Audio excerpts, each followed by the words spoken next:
Ladies and Germans, how are you all doing? This is Con Ulrich. And I'm Rangru. Hello, hello, hello. It's a little weird there already.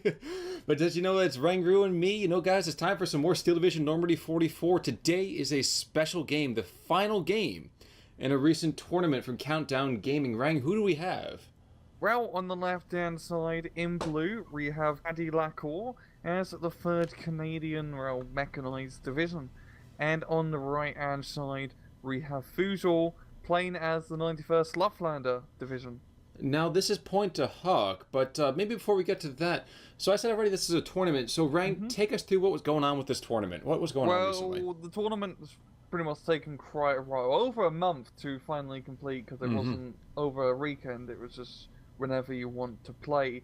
The finals was a best of 5. I'm not going to say how many matches were done beforehand, just so we know that whoever wins this match is the one who will take home the prizes. And the prizes, first place will be getting a $50 Steam game of their choice, and second place is getting a copy of Ashes of Singularity Escalation, which is another pretty good strategy game. It's kind of like Supreme Commander in a sense. That's frankly something that's out of my bailiwick right now, but if you say it's good, I'm sure it's a fantastic game. But returning back to the 1940s, so we have the 91st Luftlande. Yeah. And I mean, obviously we can kind of see the 91st Luftlande probably a little bit lighter, obviously, against the 3rd. And taking a look at these decks, what are you seeing? Anything kind of interesting that kind of immediately peeks out at you? Nothing too crazy. It's rather standard loadout. No, the 91st Luftlande only has 2 cards for Ersatztruppen compared to 3, but yeah, it's that's just really down to personal preference, and 2 leader cards for the infantry. But yeah, nothing really too crazy from either side. I'm going to give this a little bit of an advantage, 91st Luftlande, because you have more of those close range firefights, so Ersatztruppen spam's going to work, where you don't have to worry about open ground tank battles. And with Feldjägers are going to have a real fun time on this map, to be honest, because you just got just enough ground to cover you from vehicles, but to use your deadly MG42s to great effect. Definitely sounds like it could be a lot of fun already for those Germans. And point to Huck, this is a fairly even map, would you say? Yeah, it's a pretty even map in terms of just starting positions. It's very interesting to note that there's hardly any engagement distances on this map that are above 1 kilometer. So those 1.2 kilometer Wolverines aren't exactly going to be doing too great, but for Luftlande, that's pretty good because it's Stug Freeze, which only have 1 kilometer range. Don't have to worry about being sniped at a far distance. So that's why I'm kind of giving it slightly to the Luftlande at the beginning. Okay, so we haven't really gone across the immediate kind of builds here to start off, but it looks like we're getting started already. And really, if I can say so already, it seems that Fussel is not willing to step back. He seems to be going rather aggressively positioned. Yeah, rather aggressive down south with quite a lot of troops, and it's all infantry, of course, because it is the Luftlande, but it seems like he wants to get into those important hedgerows immediately in the Huljam instead of having to fight back for them later on. And are you seeing any infantry guns for the Luftlande? Because I'm not.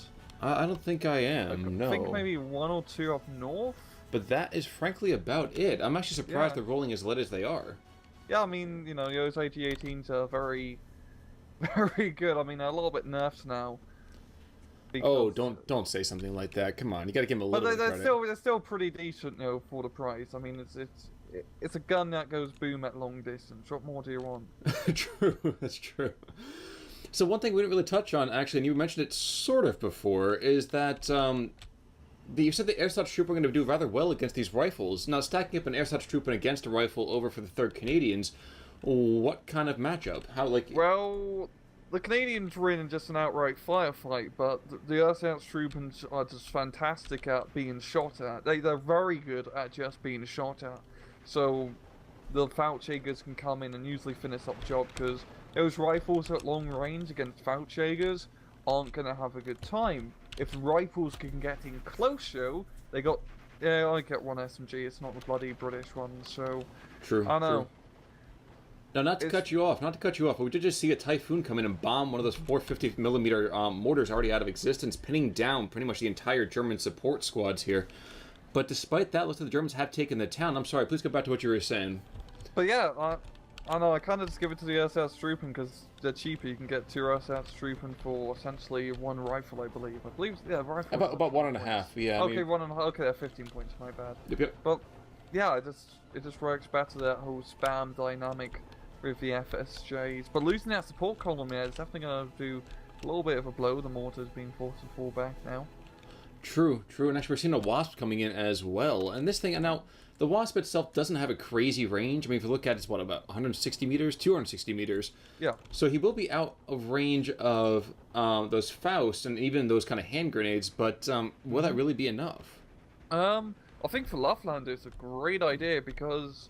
Do you see any AT guns in the field right now? Well, there's one to the south, I know, and he's been keeping that Staghound AA at a distance. And we see another one being brought in right now, actually going into the orchard, it looks like, just to the south of that MG.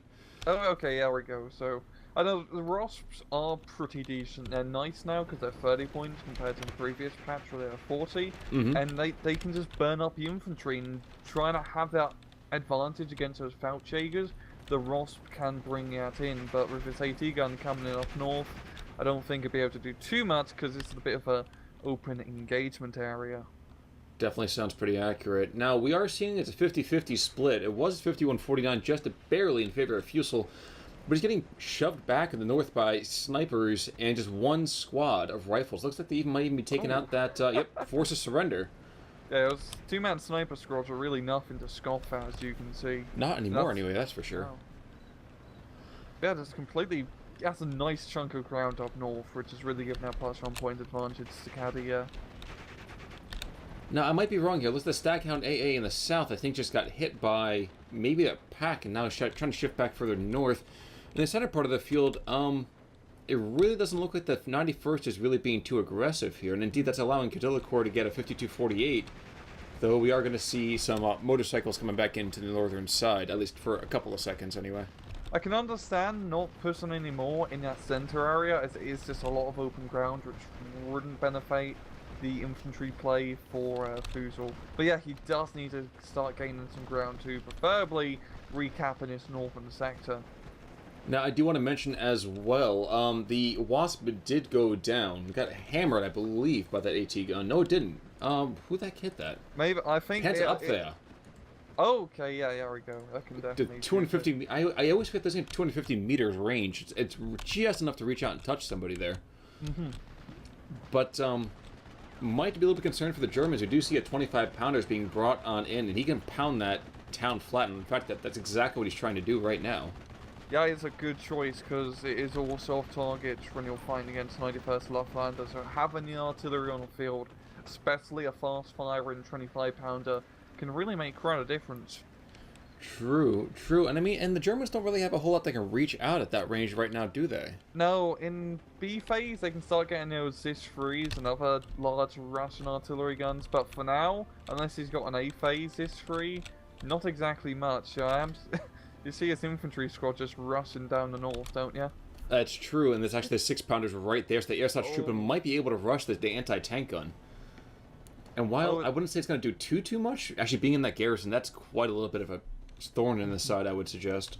And yeah, I think the Vickers gun is just going to save the 6-pounder just barely. And this 25-pounder doing some direct fire support. Oh god, that's kind of terrifying right there. Yeah, I mean, just the velocity in that thing. I would not want to get hit by it, Joe. To be honest, I wouldn't want to really get hit by any bullet projectile. I think it'd give you a bad day.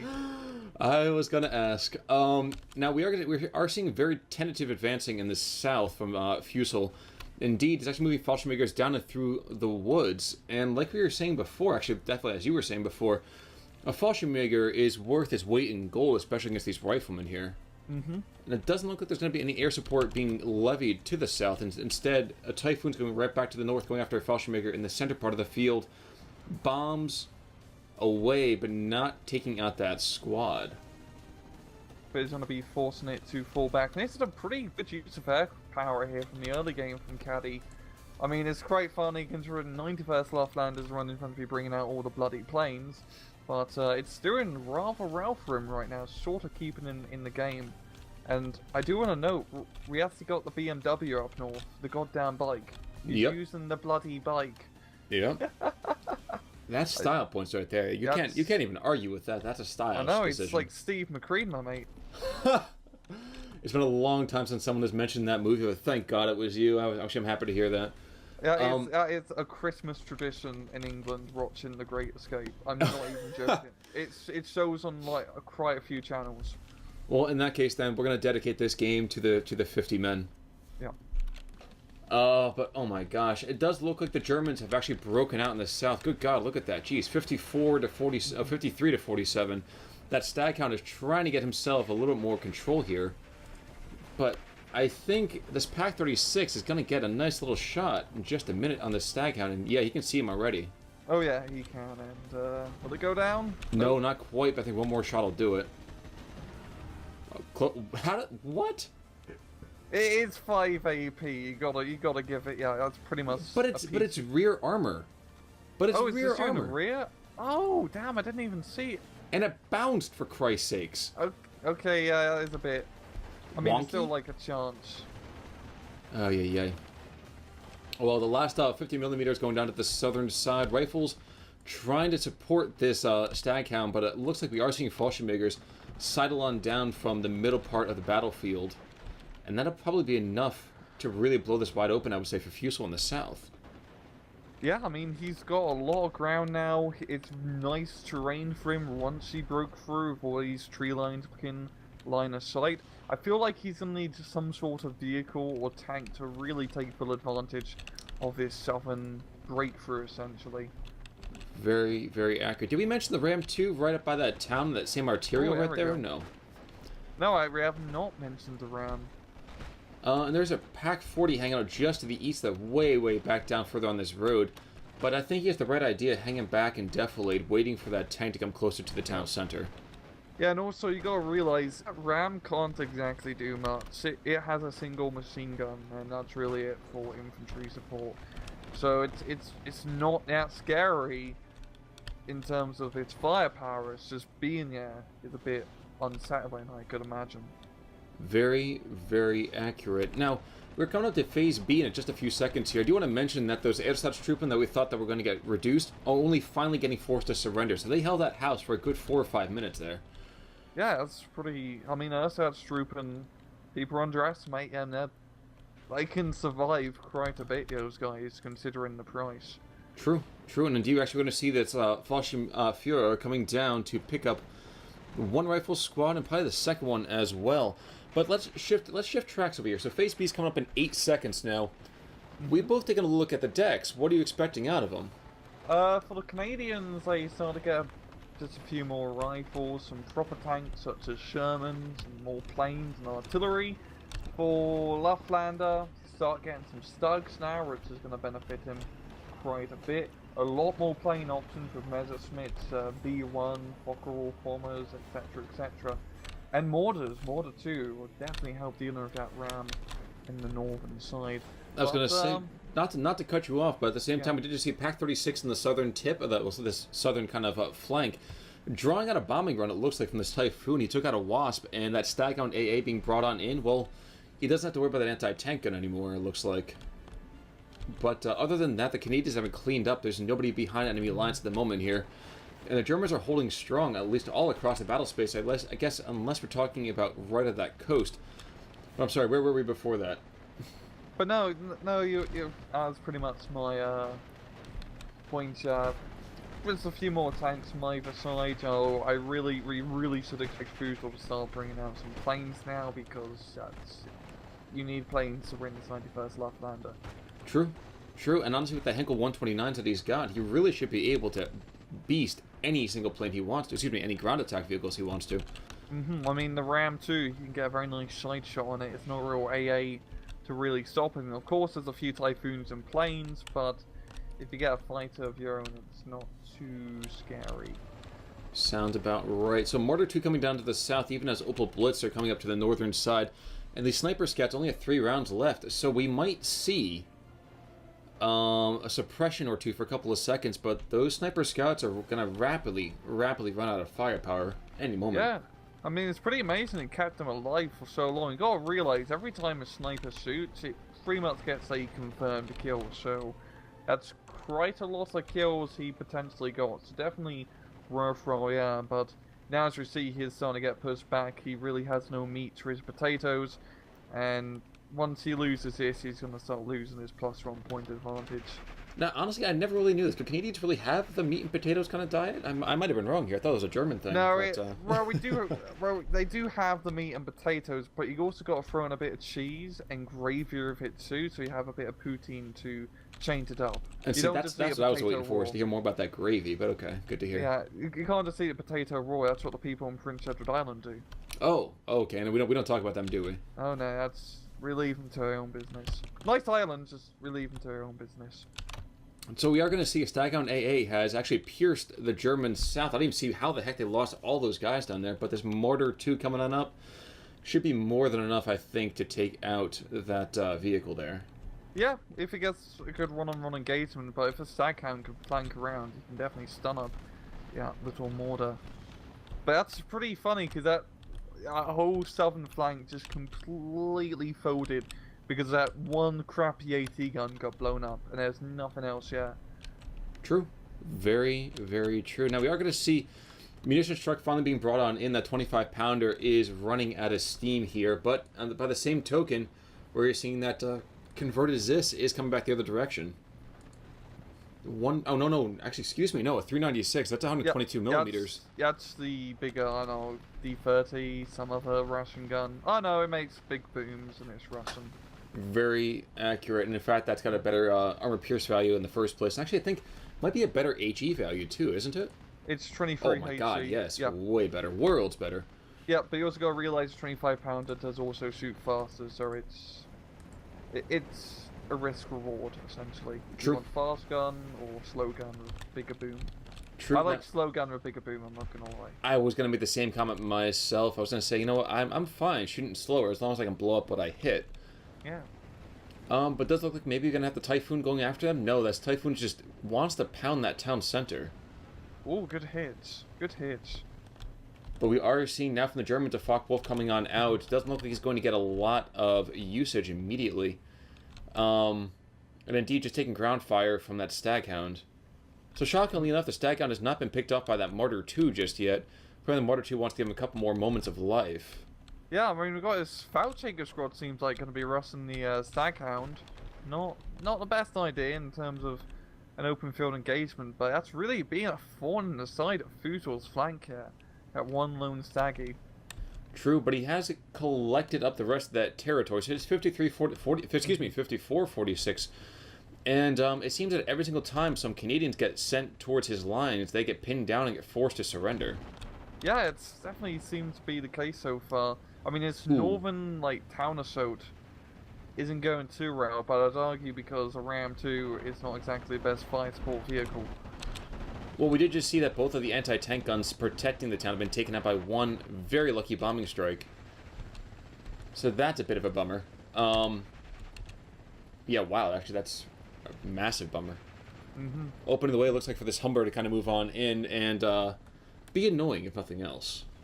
Yeah, I mean, it's got a little bit better high explosive capability, and the Germans are really starting to take some heavy casualties in this town. The Foulchakers are very much pinned down, and once they go down, there's nothing really else to defend the town. That's about right. I mean, there's a couple of Ersatztruppen, troop, and it looks like there's a Panzerabwehr as well. We're starting to hit the Pioneers coming on out, so I'm not going to say that the Germans have tapped out on infantry, but it doesn't look necessarily like they have a lot left from their A phase to really kind of throw back in. I might be wrong.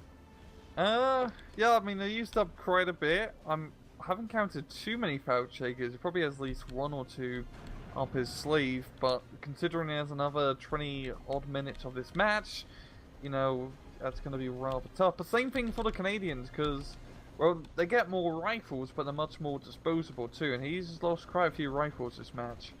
So I think it's going to end up being a bit even. Did we see any stormtroopers in the beginning? I don't think we actually saw that. By the way, the Staghound just went down. That Pack 36, roving Pack 36, took him on out from the orchard there.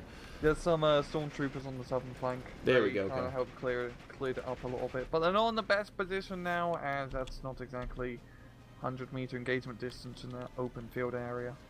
Very true. Very, very true. And it looks like the red wave is slowly building up speed. Northern flank is completely gone now, by the way. There is nothing left for the Canadians except for one brave Humbler moving on in. And that is not going to be anywhere near enough. Nope, not at all. Needs another sniper up here to finish the job. Well, he's got more than enough of them, too. Jeez, he has, what, 1, 2, 3. He's got 6 snipers as an opportunity here, so I'm surprised we haven't seen more of them. Exactly, I mean, there's a very good unit on this map, because you've got, like the Fouchagers, you've got a lot of nice cover to take advantage of, so you're not in open ground engagements constantly. But just enough open ground for you to take advantage of your range. It's a Goldilocks zone. Now, we are going to see this Fallschirmjägers. This Humber's actually going to come way too close to the Fallschirmjägers and Ersatztruppen in the north. I'm shocked that we're not seeing an actual attack yet. Don't get pinned down, my friends. Fire the shot. Align, damn you, align. They're going to get pinned down, Khan. I'm sorry. That Humbler's going to humble Ray. No, you... There we go. Oh, there we go. No. Oh, man, they were just out of range. He noticed the danger at the last second. And there's the pin. Yeah, it's the pin. I mean, you got the Panzerstag squad, but he can potentially get around and get a good flank on the Humbler. Okay, how about this? There's a 129 coming to the south. He's just pelted and taken out one Wolverine. And he might be kind of trooping around for some more damage. He's going to take some hits from these Typhoon, though, as well. But there's a Focke-Wulf there to back him up, so there we go. Yeah. And the AA2 also helping out. But the 129 is going to be forced to pull back. It looks like another Spitfire coming on in, going after the ME-109, but I think there's another one coming in for the Furball. Yes, another ME-109 coming on in, so a 2-to-1 against the Spitfire. He might get a little bit of damage, but he's going to get forced away pretty quickly, I would think. Yeah, I know, it's going to be a bit tough for the Spitfire, because there's no AA actually covering him. True. And, it's a two. Oh, here we go. Here comes a Typhoon, just like the Battle of Britain. More British planes keep on coming up. Oh god, and there goes one ME-109 right now. Yep. He cannot afford to lose a lot of this. He's only got 2 of them in this phase. Yeah, and he gets one more on C phase, the 2-star Messerschmitt. So, you know, you kind of need to keep those fighters alive. They're very important for your aspirity as a Luftlande. Now, I do want to note, we have a Stroke in the middle part of the map. He's falling back, so I don't know if he's exchanging fire with that Ram 2. And it looks like 5 AP rounds have been fired, so I'm guessing it's been a little bit of an exchange between the two fighters. But Germans are starting to flirt with +2 here. Oh yeah, they're very close. I mean, all this ground down south and taking it up north has really helped out Fussel quite a bit, and he has still a pretty decent defensive line all around. We're also going to see some more tanks from Caddy.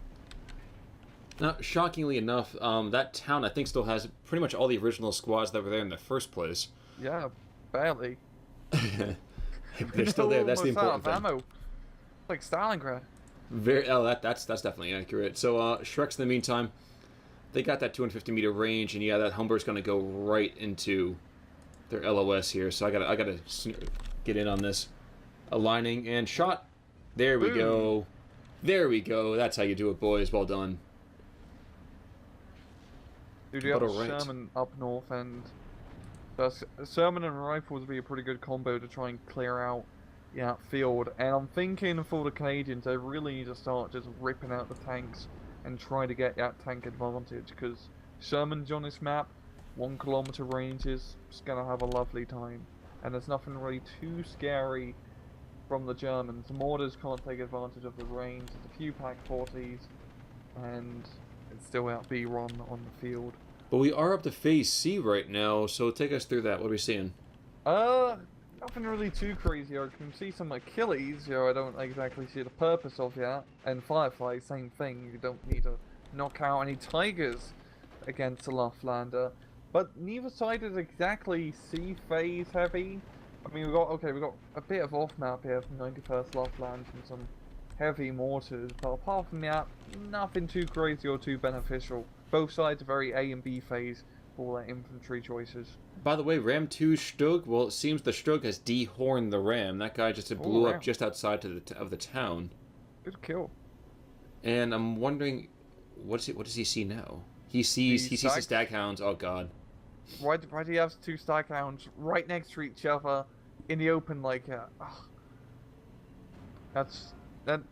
No. I was gonna ask. I was wondering if you could see actually collateral explosions killing somebody else, but I guess not. But that's two stag hounds, so this Strug already has paid for himself and then some. I want to say yes, because that happens in Wargame quite a bit. Supply trucks would make very big explosions that would blow up your friendly units. 129, by the way, to the north takes out another Sherman. I'm hoping he starts to get away right now, because we are going to see ground fire and an attack run by this fighters. He's going to buy it. He's gonna, pretty much has to. Oh no, we got the Messerschmitt coming in to save the day, and the 37 mil on the ground, so... We had two Messerschmitts coming in. Was that one of those the Focke-Wulf that were coming before? Nope, just two Messerschmitts. Going after that Spitfire, good god. Gets a kill. That's one. Is he in the water though? Is he down the drink? No, he's hitting land, my good sir. He's hitting land. Hard and fast, and I believe our Canadian friend only has his three Spitfires actually. So losing those airplanes is not going to be good for him at all. Especially if that B1 can keep, you know, being brought out and getting some good tank kills like we saw up north. Well, now we're getting in a turning fight between two Messerschmitts. That's not going to go well, and indeed, he goes away trailing smoke. Actually, no, he's still sticking in. This is one brave soul. Don't know how intelligent that was, and wow. If only, you know, those Staghounds AA weren't blown up earlier, might have gone a bit differently, but that was very unfortunate positioning with the Staghounds. True. Definitely paid the Alliant price, yeah. Now, we did see a Typhoon take advantage of this kind of German emphasis to the north to make a gun run to the south, bombing out one of these Fallschirmjägers. And it doesn't look like the Messerschmitts are going to have their fangs whetted on that one, but that's okay. They're falling back now. As the town finally begins to be reduced. We're only seeing 53-47. The score right now, 860 to 223. But still, the 91st, I think, is keeping things rather interesting. Yeah, they got just very good map presence. Down south, a very nice selection of infantry all around, and that mortar too, covering the road, making sure nothing too crazy happens. And amazingly, Fussel still holding on to that town with barely nothing. And that's, I think, what something kind of surprises me the most, is that, to me, I always kind of feel like the 91st Luftlande should almost be a take and hold thing early on, and then just kind of hold on to whatever they're doing, but this has been a consistent push to the west. Yeah, I mean, they do have pretty good momentum just because of the amount of infantry and the quality of infantry Fallschirmjägers that they can get. And if you can keep the air power rolling, you can just pummel the enemy and then move up with whatever units you have to finish up the job. Now, I don't know when the Strug went down, by the way, but a replacement's coming on in, and indeed there was a Kubelwagen munitions truck that took a very, very hefty hit from that 25-pounder. So that guy has been shooting all game. He's been doing rather well. Yeah, it's pretty much been in the roughly same area. And is he doing Okay, he's hitting the infantry up north. But yeah, that's a pretty good 25-pounder. You think he probably wants to get another run for counter Barrio, because we got that 120mm mortar and of course the big Russian gun just pounding away. That's really stopping any major advancements, I would say, for the Canadians, as they're just in an open field, no man's land. Now, I'm a little bit surprised to see that we are going to see 6 munitions vehicles over here for the Germans in terms of between A and C. For the life of me, I cannot really understand why, considering the kind of materials he's been bringing in throughout this game.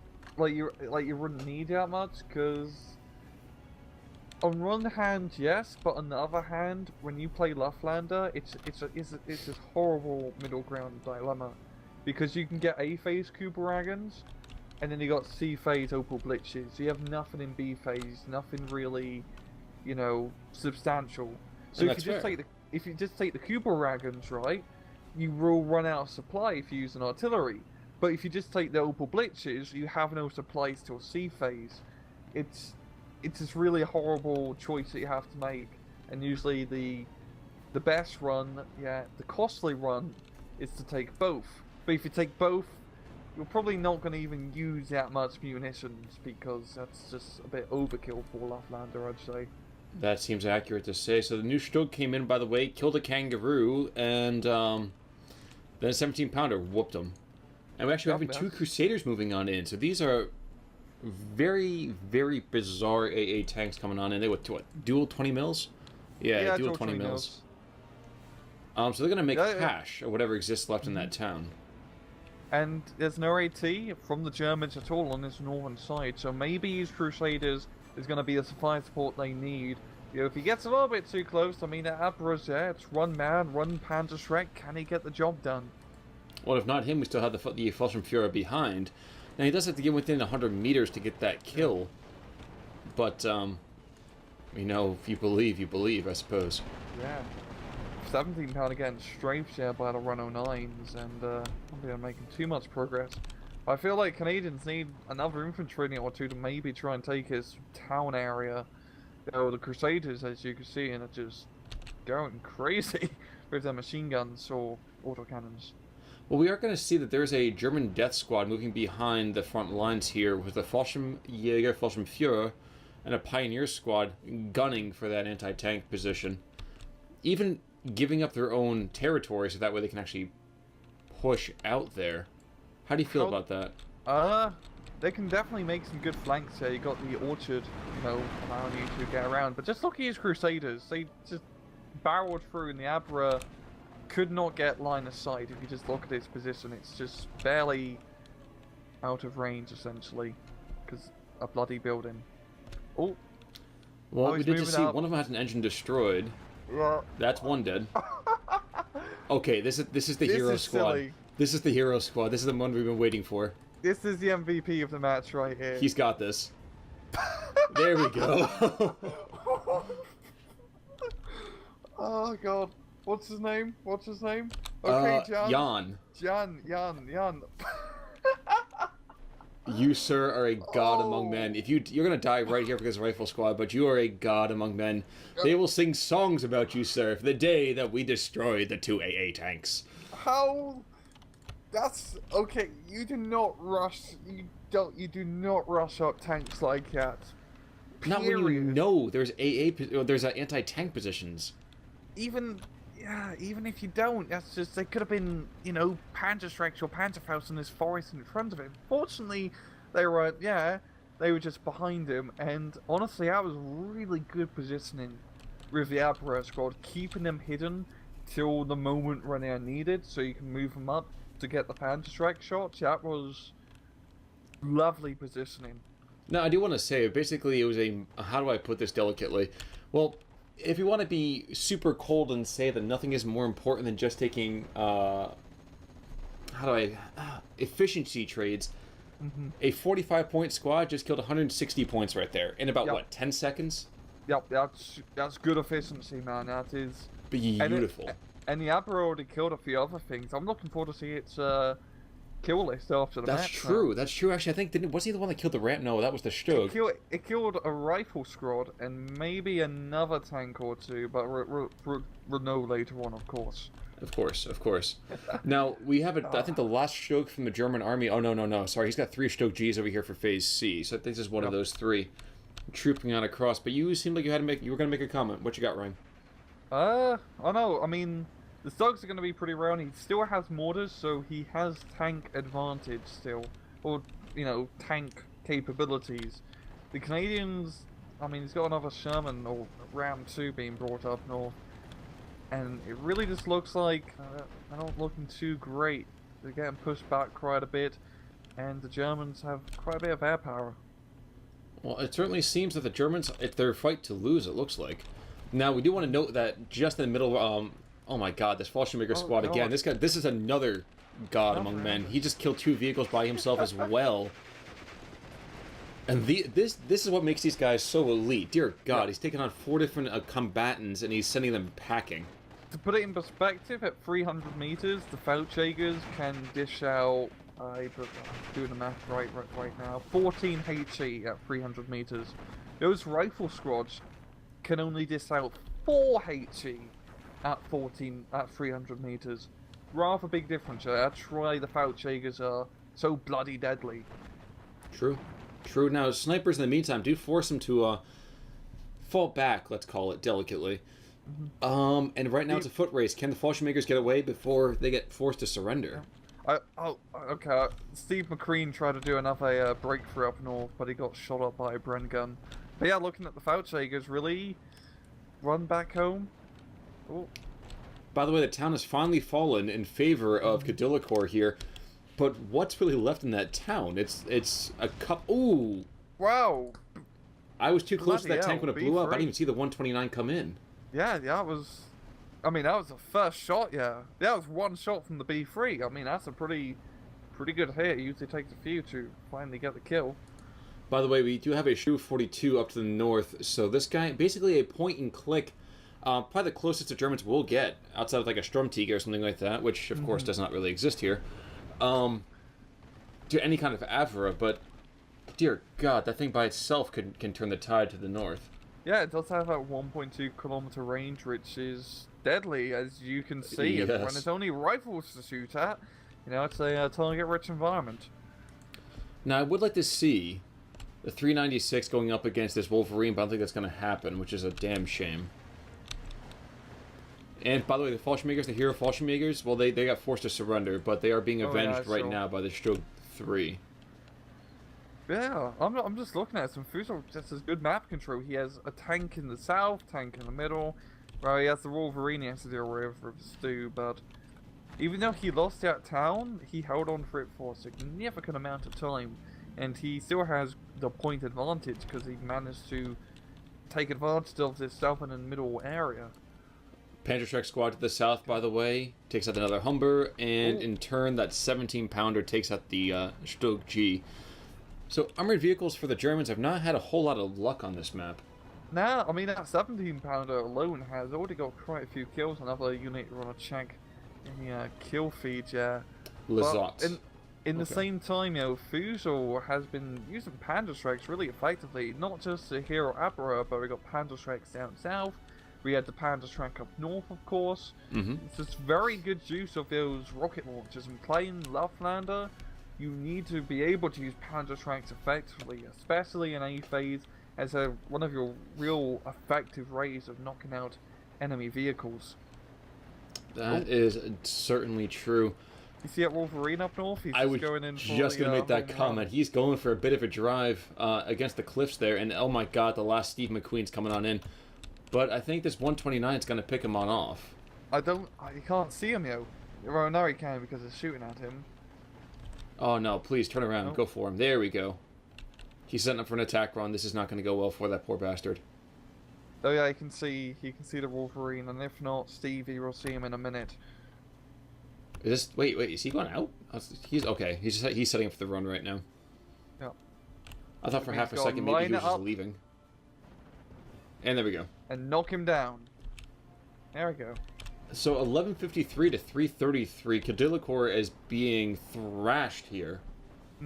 He's got a good push going on in the middle, yo. It's a nice grouping of 17-pounder, the Achilles, and rifles to try and break through here.